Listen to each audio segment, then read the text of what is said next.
प्रपन्नपारिजाताय स्तोत्रवेत्रैकपाणये ज्ञानमुद्राय कृष्णाय गीतामृतदुहे नमः. ஓம். கீதா ஞான கவச்சம், பகவத்கீதையாகிய ஞான கவச்சத்தை போட்டுட்டோம்னா இந்த உலகம் நம்மை ஒன்றும் செய்ய முடியாது. ரெண்டுதான் விஷயம் சாஸ்திரத்துல. துக்கம் வராம இருக்கிறதுக்கு என்ன வழின்னு சாஸ்திரம் சொல்லிக் கொடுக்கிறது.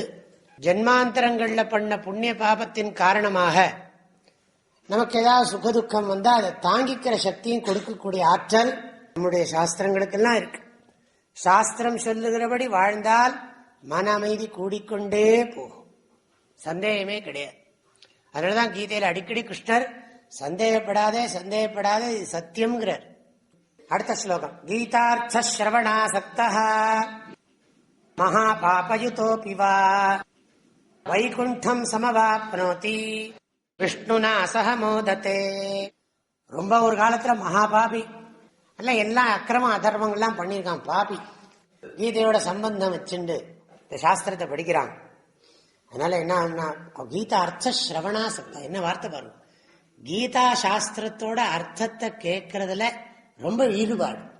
அர்த்த ஸ்ரவண ஆசக்தா, அப்படிப்பட்டவன் அவருக்கு என்ன கிடைக்கும்னா வைகுண்டம் சமவாப்னோதி, அவன் வைகுண்டத்தை அடைவான். விஷ்ணுவை பார்த்து கொண்டு ஆனந்தமா இருப்பான்.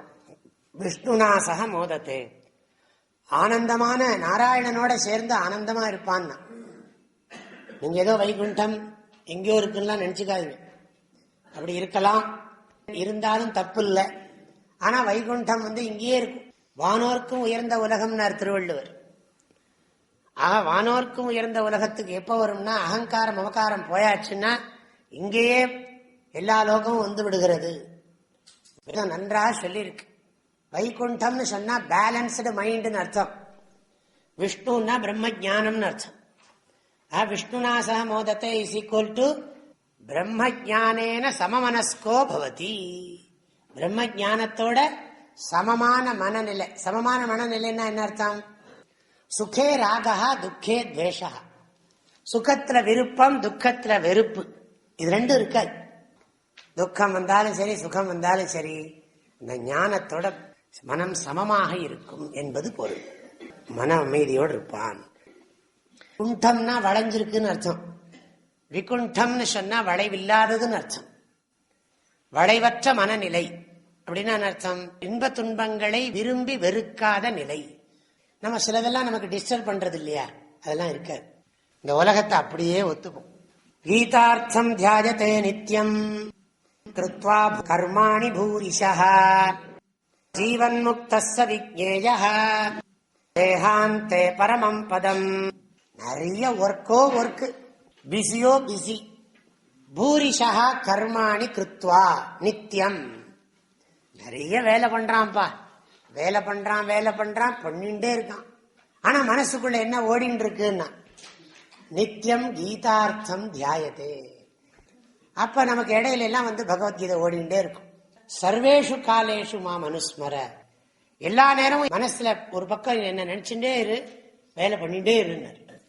பூரிஷா, பூரிஷான்னு அர்த்தம் லாட் ஆஃப் ஒர்க். ஆனா மனசுக்குள்ள எப்ப பார்த்தாலும் கர்மண்ய கர்மஜ பஷ்யேத கர்மணி ச கர்மஜ தஸ்மாத் அசக்த சததம் காரியம் கர்ம சமாச்சர சொல்லிட்டே இருக்கான். அப்புறம் சக்தா கர்மண்ய வித்வாம்சோ யதா குர்வந்தி பாரத குறியாத் வித்வாம்ஸ் ததா சக்தா சிகீர்ஷுர்லோக சங்கிரகம். ஸ்லோகம் மனசுக்குள்ள ஓடிண்டே இருக்கு. அந்த கீதையோட அர்த்தத்தை அனுசந்தானம் பண்ணிட்டே பண்றான். அதனால அது எவ்வளவு மகிமை ஏற்படும் பாருங்க.